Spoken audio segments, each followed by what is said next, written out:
Okay, so here we are on day 16, and I'm here with my sidekick, Mike. And I want to jump right in with the unforgivable sin. What is this all about? People often get worried when we read this passage about, oh, have I committed the unforgivable sin? I didn't realize there was a sin I wasn't going to be forgiven for. And here I'm told that if I blaspheme the Holy Spirit, I'm really in trouble. I'm never going to be forgiven. And what that's really getting at, it can, on the surface, is a little bit scary, but really what it means is the Holy Spirit is the means of our salvation. So it's through the Spirit that we come to know Jesus. The Spirit gives us revelation. He opens the eyes of our hearts that we would see Jesus.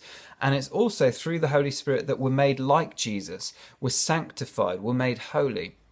And what Jesus is saying here is if you actively and deliberately reject the Holy Spirit in your life, you are rejecting the means of revelation and the means of being made holy, the means of sanctification.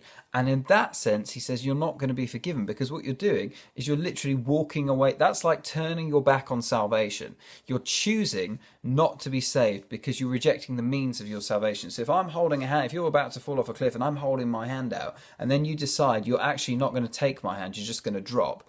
It's that. It's like you're deliberately rejecting him. And so the key thing for that is to get that if you're worried you've committed the unforgivable sin, you haven't, because you want to have Jesus in your life and you want to have God in your life. So if you're worried you've committed the unforgivable sin, you need not worry, you haven't.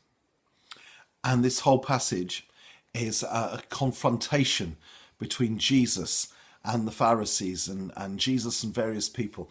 And Jesus, who we sometimes can think of as gentle Jesus, meek and mild, loving Jesus, he is hard on them. He says some incredibly hard things. He calls them a wicked and an evil generation, and he challenges them and he argues with them and he's angry. He's cross with them. Why is he cross? Why is he angry? I want to suggest it's because he loves them. He loves them and he sees that they're messing up. He loves them and he sees that they're going wrong. And soft words will not rescue them. He wants to tell them the truth.